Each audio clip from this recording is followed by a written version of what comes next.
We made it to Friday, guys. It is January 20th. And yesterday, Ivon Adams brought back to Oklahoma, back in the Sooner State, back in Tornado Alley. If Alicia was on social media right now, she might even call this the best weekend. Look at them. Twins. Twins. So they loaded him up and they brought his ass back to Oklahoma to face the death of Athena Brownfield. Alicia gave a very detailed confession, they called it. Still on the fence about her involvement. That's all going to come out. Also, there is a gag order pertaining to, well, the judge who wouldn't speak out anyway, law enforcement, attorneys. Doesn't say anything about the family. I don't think that's needed. It seems that since Athena went missing, her biological parents, grandparents, family in general, haven't really been screaming for justice for Athena. Maybe, if they start screaming justice for Athena and they show that they give a shit, they might extend it to the family. I don't see that being needed at this point. Anyway, we have a show in a couple of hours. We will be discussing in more detail what went on yesterday and throughout the entire week. Look at this clip with me. Leave me a comment. And if you don't mind, give it a like. It helps with YouTube, definitely. But I certainly want your comment because I want to know what you're thinking about this situation because it has got me so mad, so fired up, so sad. I can't imagine. I just can't imagine. And accused of killing 4-year-old Athena Brownfield is now back in Oklahoma.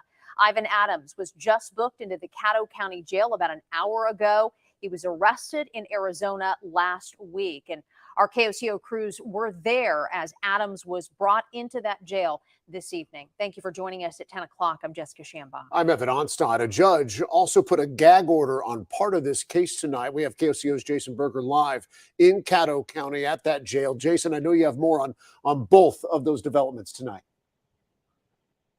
Yeah, guys, according to the Caddo County Sheriff's Office website, Ivon Adams was booked right here to the county jail around 9 p.m. tonight. We watched as a sheriff's vehicle pulled right into those gates you see here behind me. Now, this is a gag order, and it was filed yesterday. It says that lawyers and law enforcement here in Caddo County cannot talk publicly about this case.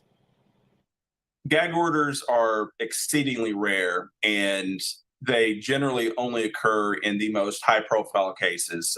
Two examples are the Oklahoma City bombing and then the Daniel Holtzclaw case. Attorney Ed Blau told me a gag order on Athena Brownfield's case is serious. He says public interest is a big reason.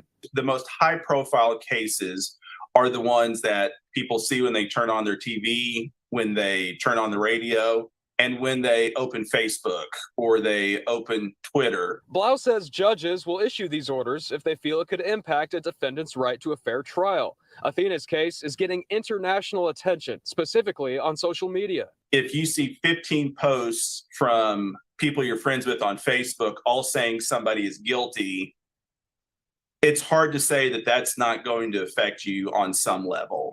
The goal is to keep a jury as unbiased as possible. The reason why a judge does that or would do that is so eventually when a case got to a jury trial, hopefully not too many of the potential jurors will have heard so much about the case that they would have already formed an opinion about it. It also means you won't hear from lawyers on either side. We won't be able to get information from any counsel in this case or law enforcement in Caddo County. There's a key question a judge considers. Is this a case where the parties, defense or prosecution, may want to get out in front and make statements? And if a gag order isn't enough to get a jury set for trial, sometimes trials will be moved to another county altogether. Many times there's no other remedy other than to change the venue to a different county so you can have a jury pool that isn't as tainted by the information that's in the public. Now, we want to show you some video right now that we were able to capture just about an hour ago. We believe this pickup truck you see here on your screen is carrying Ivon Adams, as right before he was booked here into the Caddo County Jail. Now, we know Ivon Adams was picked up from Arizona early this morning. We're still waiting to hear more on this case.